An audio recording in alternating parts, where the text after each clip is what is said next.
명태균 씨의 이른바 황금폰에서 검찰이 윤 대통령 부부와의 통화 내용을 추가로 확보했다고 합니다. 민주당이 공개했던 윤 당선인과 명 씨의 통화 사이에 있었던 나머지 내용이 나온 겁니다. 자, 민주당이 공개했던 내용부터 다시 한번 들어보겠습니다. 중간위에서 나한테 이거 왔길래 내가 김영선이 경선태도 열심히 뛰었으니까 너는 김영선이 좀 해줘라 그랬는데 이게 말이 많네. 당해서 진짜 평생을 잊지 않겠습니다. 고맙습니다. 갑자기 왜 말이 많네라고 하는데 평생 은혜 잊지 않겠습니다라고 했을까 궁금했었는데 그 내용들이 이제 추가로 나온 겁니다. 화면 함께 보겠습니다. 자, 당 중진들이 자기들에게 맡겨달라고 하더라.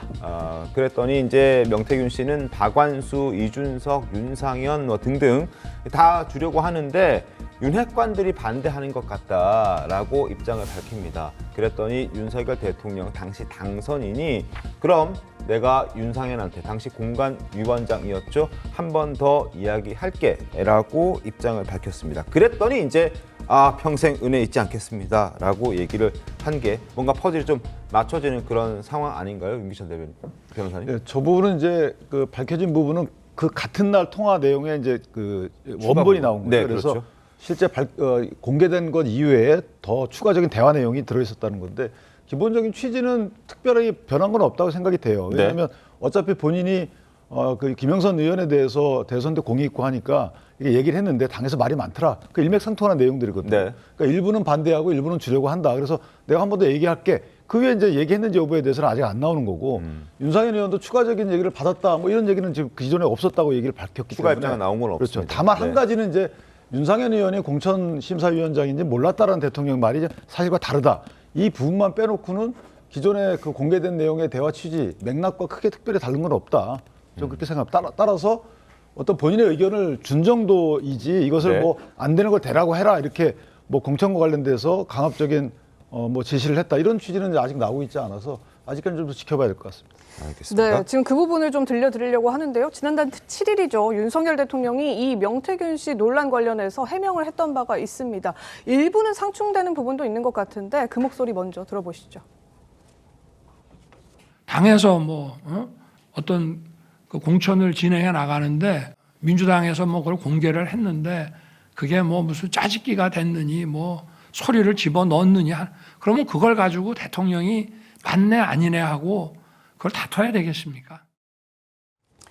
그러니까 윤 대통령 당시에 이제 해명은 공천에 대해서 왈가왈부한 적이 없다. 그리고 또 윤상현 당시 공관위원장이 공관위원장인지 몰랐다. 이런 설명들을 정진석 비서실장이 공관위원장이었다라고 기억한다는 네네네. 거잖아요. 정진석이고 윤상현인지는 몰랐다. 지금 이런 얘기를 그 당시에 했었는데 지금 이 황금폰에 들어있는 정황들을 보면 윤상현에게 내가 한 번 더 얘기할 때 이런 주장을 했다라는 거거든요. 그렇죠. 황금폰이 진짜 황금폰인 것 같습니다. 이 대통령의 거짓말 그리고 뻔뻔함을 드러내게 하는 적나라한 그런 팩트들이 그대로 드러나는 거라고 보는데요.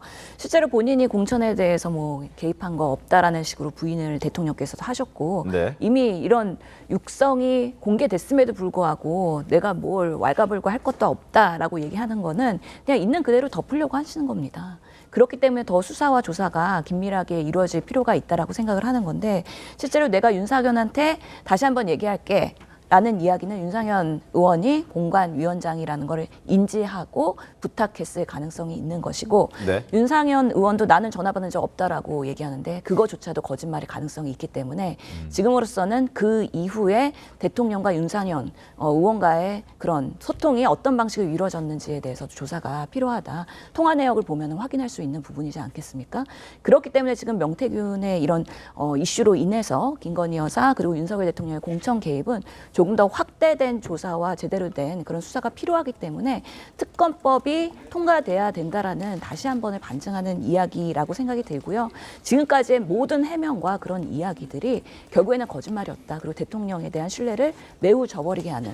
그래서 앞으로도 정말 비상계엄에 대한 부분에 있어서도 이 대통령의 증언이나 이런 것들이 신빙성이 있는지에 대해서 조금 더 꼼꼼하게 들여다볼 필요가 있다라고 저는 생각을 합니다. 다만 이제 이 윤상현에게 한 번 더 전화해 볼게. 이야기해볼게 이렇게 얘기를 하고 또 실제 전화로 이어졌는지 이 부분까지는 이제 황금폰에서 아직은 알 수 없는 단계이기 때문에 그리고 윤 의원도 본인은 이제 그 당시에 소통하지 않았다라고 현재까지는 주장을 하고 있는 상황이어서 아마 윤 의원의 입장 등등이 추가로 더 나올 것 같습니다. 그 추가로 이게 이제 윤상현 의원이 만약 입장이 김영선 의원을 주지 않는 것으로 입장이 정리됐는데 대통령이 한 번 더 전화할게라고 했으면 좀 문제 소지가 없잖아 있죠. 그런데 지금 명태균 씨 그 대화에도 보면 윤상현, 이준석 등은 뭐 주려고 하는데 다른 사람들 말이 많다 이런 취지잖아요. 그러니까 한 번 더 얘기할게라고 한 거라서 저는 대통령이 뭐 진심으로 얘기한다고 한 건지 만약에 진심으로 한다고 했는데 그게 이어졌는지 이런 것들을 뭐 수사가 만약에 이루어진다면 네.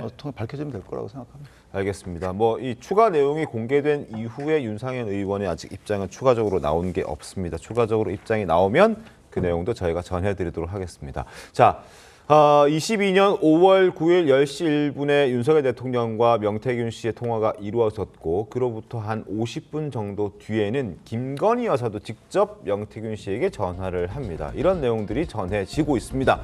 자, 당선인 윤석열 대통령이 지금 전화했다. 아마 윤상현 의원에게 전화한 것으로 생각이 됩니다. 감사하다. 그리고 걱정하지 말라. 잘 될 것이다. 고맙습니다.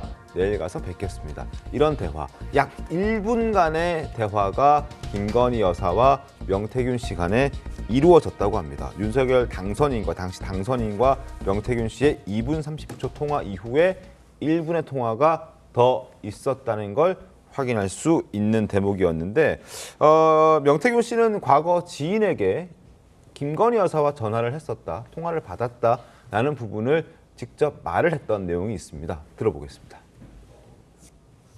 바로 끊자마자 만나러 전화 왔어. 선생님, 윤상현이한테 전화했습니다. 보안 유지하시고 내일 취임식에 꼭 오십시오. 네, 지금 이 김건희 여사가 아무래도 공천 문제가 좀 불거지고 하니까 그 대통령 당선인과 명태균 씨 대화 사이에서 좀 본인이 이제 스스로 좀 다독이려고 했던 시도였다고 봐야 될까요? 송범장님? 일단 김건희 여사가 이렇게 보면 간접적으로라도 개입한 것은 좀 부적절하죠. 부적절한데 이것을 한번 따져봐야 됩니다. 그날이 통화를 한 날이 윤석열 대통령 취임식 하루 전이고 전날이죠. 네, 공천 발표 하루 전날이에요. 네. 그 전날 상황에서 조금 전에 이 의도적으로 이제 거짓말을 했다. 예를 들어서 정진석, 윤상현 여기에 대해서. 근데 그거는 좀 혼동이 될 수가 있어요. 그때 정진석 전 의원은 이 지방선거 공천위원장이었어요. 그 같은 6월 1일 2022년 6월 1일에 치러진 네. 지방선거 공천위원장이고 윤상현 의원은 보궐선거 공천위원장이 있기 때문에 네. 그것을 좀 의도적으로 그것을 거짓말을 했다고 보기는 좀 헷갈렸을 수 있다. 헷갈렸을 수도 있다는 이야기고 그리고 뭐 통화 녹음에 나온 대로 이렇게 내가 윤상현에게 다시 이야기를 할게 하는 정도 네. 이것이 대통령의 공천 개입이냐 이 부분에 대해서 아마 뭐 통상적으로 네. 역대 대통령들이 하던 수준을 넘어서는지 그 부분도 한번 좀 따져볼 필요는 있을 것 같아요. 그런데 어쨌든 명태균 씨가 그때 저 내용이 민주당에서 공개를 했을 때 그 편집된 것 같다는 이야기를 했거든요. 네. 편집된 것 같다는 이야기를 하고 또 새로운 내용이 있다고 했는데 그 이제 새로운 내용이 확인이 된 거죠. 그렇죠. 확인이 된 건데 그 중에서 하나 이런 말도 있습니다. 저 중진들이 자기들에게 맡겨달라 하더라 이 말도 있어요. 그 맡겨달라고 하더라 했기 때문에 내가 이거 맡겼다는 이야기도 될 수가 있는 거예요. 그럼에도 내가 윤상현에게 다시 한번 전화를 해보겠다 했는데 전화를 했는지 여부도 좀 아직 확인을 해야 확인되지 되는 않은 것이고 이걸로 가지고 완전히 윤석열 대통령이 공천에 개입했다 이렇게 딱 규정하기는 약간 좀 모자라는 부분이 있는 것 같습니다. 알겠습니다. 이 정도 통화 내역이 나왔는데도 윤석열 대통령이 개입한 게 부족하다라고 말하는 건 전 이해하기 어렵고요. 민주당에서는 받아들이기 어렵습니다. 네. 그러니까 지금 헷갈렸다. 지금 정진석 말씀하신 대로 정진석 전 비서실장은 그 당시 지방선거 공관위원장이었는데 지금 명태균 씨와 관련된 이 공천 개입 의혹은 김영선 전 의원뿐만 아니라 지방선거 관련 공천에도 개입했다는 의혹이 지금 있습니다. 수사가 진행되고 있기 때문에 정진석 비서실장에게는 지방선거 관련 얘기를 했겠죠. 그 소통을 지금 나온 의혹만으로 봤을 때 정진석 비서실장과 윤상현 의원과 쌍방향 소통을 했다는 게 명백히 지금 드러나고 있는 것이고요. 그리고 통상적인 행위였다? 아니 저는 대통령이 본인의 그런 뭔가 그 통치 행위와 맞는 사람을 추천할 수 있다고 생각합니다. 다만 그것을 민간인의 추천을 받고 지금 명태균 씨처럼 여론 조작 혐의를 받고 있는 사람의 추천을 받아서 김건희 여사의 부탁을 받아서 이거를 개입했다? 이건 통상적인 통치 행위가 아니라 이거는 명백한 경선 개입이고 그 공천 개입이고 명백한 불법입니다. 그렇기 때문에 이거 잘못됐다고 지적하는 건데 이 정도 녹취가 드러났는데도 아직까지 좀 더 확인해 봐야 된다고 하는 거는 저는 국민 눈높이에 맞지 않는 처사라고 생각합니다. 알겠습니다.